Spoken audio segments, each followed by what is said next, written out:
All right, Jehovah's Witnesses are recruiting at women's shelters. Apparently, you can print out this brochure, Women's Safety, the Bible's Perspective, which is nested under this article, Help for Mistreated Women. It's like, okay, it's one thing to talk about it and raise awareness. There's a whole other thing to scout at women's shelters, which is what they're doing.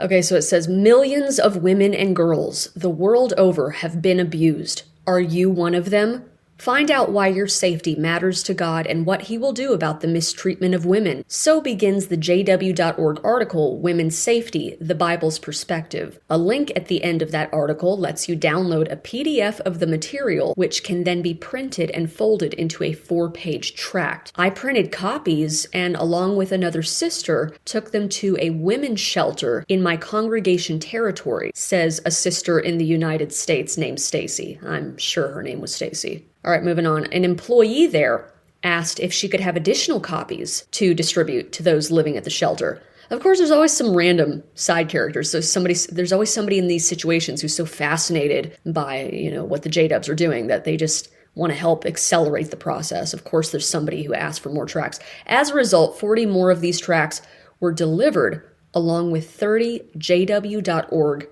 contact cards. On a later visit, the administrator at the shelter expressed interest in having a personal Bible study demonstrated for the residents. I mean, honestly, this is common of the witnesses and other church groups, meaning to hit up prisons and nursing homes and things like that. Funny enough, I actually went to a prison when I was 13. A brother in the congregation asked me, he was like, hey, and I was like, yeah, I'm 13. And okay. Yeah, and then went to the women's prison and he conducted a Bible study kind of in front of this group. In fact, they show this in an upcoming Watchtower article, how they, try to expand their reach and reach people who are at a low point. And then I remember I was 19 or 20. I was door knocking on a Saturday and this lady came to the door. She didn't exactly look alive. She looked half asleep, but she invited us in. She was very nice. But anyways, I'm young. I don't know what I'm doing. And I thought it was odd that there was a handful of people sort of shuffling around her doing chores in the background. So anyways, I'm sitting there for 5 minutes before I realize it's a halfway house, just in a residential neighborhood. And they were like, yeah, sure, you can keep coming back. Again, like I said, I was 19, 20. I had no clue what I was doing. I was naive. It was just so bizarre. And again, that's no shade to her. I mean, the lady was just trying to piece her life back together. The witnesses have also tried to recruit through obituaries, which is absolutely disgusting and disrespectful to the families. But anyways, coming back to this, Stacy and 2 other sisters had similar success at another shelter where 5 copies of the tract were accepted and more were requested. This pamphlet will help the women here, said one of the employees. She added, we need this.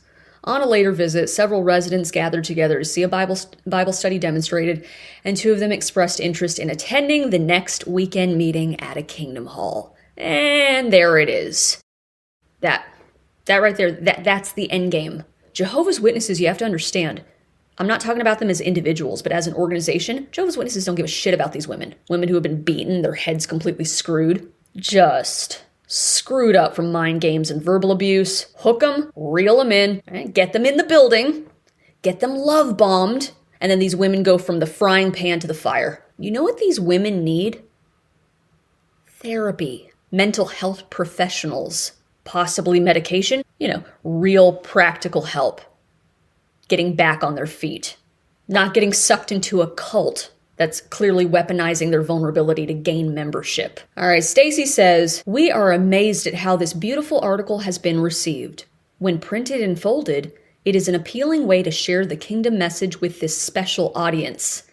We were touched by the warm reaction we received, and we are excited to see how Jehovah will bless our efforts to reach these individuals further with the good news. It just pisses me off. Special audience. They're not a market for your religious ideology. These are women who have been physically, emotionally, and verbally assaulted, and all you see is head count. Again, I have talked about this ad nauseum on this channel if you've watched for any length of time. Jehovah's Witnesses don't do any sort of community outreach, not even for their own, meaning like soup kitchen, help for the homeless. They don't do any sort of community outreach that's practical, fosters community, because at least in that way, I can respect it, right? Like you're doing something for them. You're feeding them, clothing them, helping them with practical tasks, and strategies to get them on their feet and help them transition. And then, no strings attached. This is what we believe. This is our church. And most people in that situation, coming from really dire circumstances are probably going to be like, oh, if it wasn't for the church of blah, blah, blah, man, I wouldn't be where I am today. But with Jehovah's Witnesses, it's just preach and get them in. Clock those hours. Smile. Place those magazines. And what's sick is they don't even know about the organization's history. They don't know the organization's legacy of coercing women to stay with their abusive husbands. So unfortunately, they don't even realize what they're getting themselves involved in. That no matter what they say, what their experience is, they're going to take the man's word over hers. Every time. Like I said, this isn't particularly new. This is the women's shelter thing. I mean, they've probably been doing it. I'm sure there's witnesses who have been doing this for a while. But as far as seeing something like you can print out and take to women's shelters, I mean, it's low. It's freaking low, man. When you are going to battered women's shelters, you're going to places that should be safe havens for these individuals to transition into having a better life. Okay, it's not a hot recruitment spot for your church. And mark my words, this is what's going to happen. They're going to get love bombed. It's going to appear for a while that life is better. They're doing well, and then they're going to get sucked into a new abusive relationship where men make the rules, honey, and you're going to fall into a new fresh hell, and your brain is already primed. They knew what they were doing. It's gross. Anyways, that's all. Thank you guys so much for watching. Please like and subscribe, and I'll see you in the next video.